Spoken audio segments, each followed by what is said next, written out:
Kyle, your boy had a great showing out week one. Granted, it resulted in a loss, but I Mhm. would not say that it is his fault in the slightest. Both defenses played relatively well. It was a very low scoring game. So, I mean, my question to you is how do you think Mac Jones's debut went? And how do you think the Patriots are going to look go forward? I'm actually pretty impressed from Mac Jones' week one performance. The one thing that I noticed about Mac was very cool and he was calm and collective the entire game. And granted, a lot of the passes that he had just through the first half of the game, they were relatively safe. Mostly throwing the ball 5, 10 yards, nothing really too dangerous. But in the second half, I think he definitely got some confidence to open it up a little bit. And he was definitely throwing the ball a little bit farther downfield. I mean, he had some completions that were going 20, 25 yards. And his throws were phenomenal to Jacoby Myers. He had a nice touchdown to Nelson Aguilar. He was getting the tight ends involved with Jonnu Smith and Hunter Henry. It seemed like he was distributing the ball very well.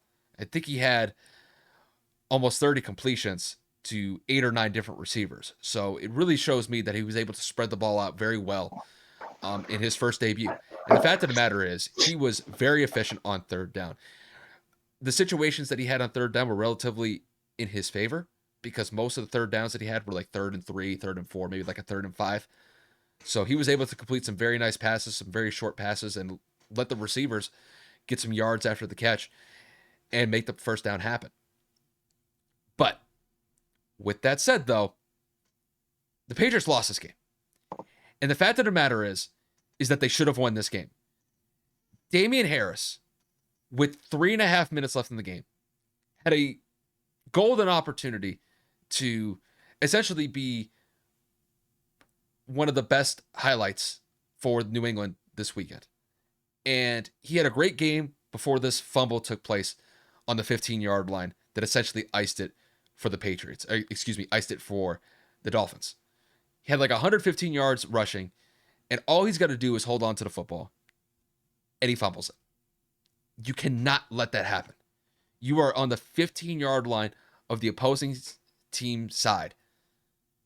The game is well in your hands because you're only down 1 point. Hell, all you need is a field goal to take the lead. They were down 1 point, 17-16 at that point in the game. And it just ball security was an issue for the Patriots the entire day, and it showed up at the worst time possible. This really kind of gives me a very similar feeling to what the Patriots had last year against Buffalo when Cam fumbled the ball with like 30, 45 seconds left in a situation where they could have won the game at the end, similar to this one. You have to have really tight ball security when it matters the most. And Damian Harris, despite the fact that I thought he had a relatively good day, it's overshadowed by the fact that he had this atrocious fumble in the red zone when it mattered the most, when the Patriots were just marching down the field offensively in that last drive of the game for them. Mac Jones was completing some crucial third down conversions. Even Damian Harris, he had a very solid third down conversion on that drive as well. But you have to be solid with the rock when it matters the most. And Damian Harris slipped at the end when New England looked like they were well in control of winning that football game, and they let it slip. Not only that, the Patriots had too many mental blunders today. They had 8 penalties, 3 of which were personal foul penalties. This is the New England Patriots. This is Bill Belichick. And the fact of the matter is that this is one of the best coached teams that you will see. But the amount of mental mistakes that they made today is unacceptable. I know it's week one. I'm not going to put so much emphasis on, oh my God, the season's over. They're 0-1. You might as well just wrap this season up. I'm not going to go that far.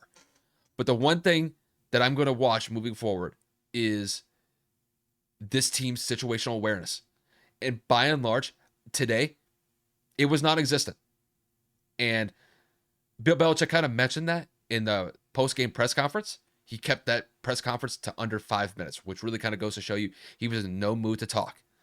And I know this is where the bias is coming out. I'm fully aware of that. This is my team. But this is a game that New England should have won. And you take away some of the penalties that they had, Damian Harris fumbling the ball with 3.5 minutes to go, with the game well in reach for a possible win, they got to step it up. So hopefully they can kind of rally together going into week 2. But they're going to be disgusted by the fact that they had this game pretty much well in hand, but they let it slip. So you had to give a lot of credit, though, to Miami. Miami's defense played outstanding. They were able to hold New England to, I believe, 3 field goals within the red zone today. So that's solid. The fact that you could keep New England out of the end zone multiple times when they were marching down the field pretty successfully against the Dolphins defense. The Dolphins defense bent, but it didn't break. And they made some key opportune plays when it mattered the most, and especially that fumble recovery with 3.5 minutes to go, it essentially iced it for them. And that's why Miami's sitting at 1-0 and New England's sitting at 0-1. But to kind of bring it back to Mac, I thought Mac was outstanding. 29 of 39, 281 yards passing, had a touchdown as well. I thought he was great. And it's just unfortunate that this fumble by Damian Harris kind of overshadows his debut. But there were a lot of factors that went into New England losing this game outside of Damian Harris fumbling the ball. Too many penalties, too many turnovers, and just too many mental mistakes. So hopefully they can clean it up going into week 2, and we'll just kind of see how it goes from there. I mean, really isn't much I can add to it. Kyle went into a really deep dive. Again, this is his team. He saw the game as much as he could. Unfortunately, this wasn't one of the games I was able to watch because I was at my girlfriend's house and we were watching some other stuff, some other games. And this just wasn't one of the ones we were really interested in. No disrespect to either team. But from what I did see, Tua looked a little iffy. I mean, Tua's got a lot to learn. I know a lot of the Dolphins season really is going to ride on his progression from year 1 to 2. Granted, there is no longer a QB job or a QB debate in Miami. Tua is the guy of the future. Brian Flores is completely backing his quarterback of the future, being Tua Tagovailoa. The offense looked relatively okay. I mean, they didn't really have any takeaways. I didn't really see anything from the defensive side for them to kind of jump in or catapult into some form of a consistency. I mean, granted, the total team tackles was 85 versus New England's total tackles was 49. So, I mean, they just about doubled New England in tackles, but they had no sacks. They only had 2 tackles for a loss. I didn't really see any takeaways other than the 2 fumbles from the running backs in New England. So, I mean, I didn't really see enough to really give me a definitive answer. Is Miami really that good, or did New England just really screw that game up at the end with that fumble? There's an excuse for New England. They have a rookie quarterback that outplayed a sophomore quarterback in Tua Tagovailoa. Tua did also throw a pick, if I'm reading this correctly, and he was sacked twice. So I'm just, like I said, I'm not really going to reiterate everything that Kyle said. I mean, as a unit, the Miami Dolphins did not run the ball very well whatsoever. They only had 74 total yards rushing. That's an average of 3.2 yards per carry. Tua had the only rushing touchdown. So, yeah, I'm not really seeing anything that's going to really jump me into the catapult of, like Miami's going to run away with the division. But again, New England played very well, especially it being a home game. Rookie quarterback aside, their run game looked very healthy, and it looked like Mac did not have a problem distributing the football equally amongst his teammates.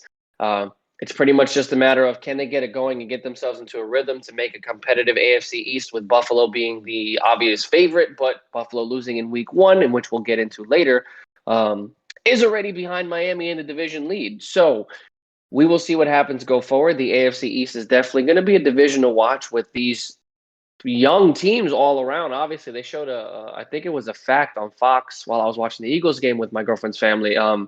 The oldest quarterback in the division is Josh Allen at 25. Mm-hmm. Zach Wilson's 22. Mac is 23. And then, of course, Tua is also 23. So you're looking at it like every quarterback here is in their early 20s, and it seems like this division is going to be relatively competitive for the foreseeable future.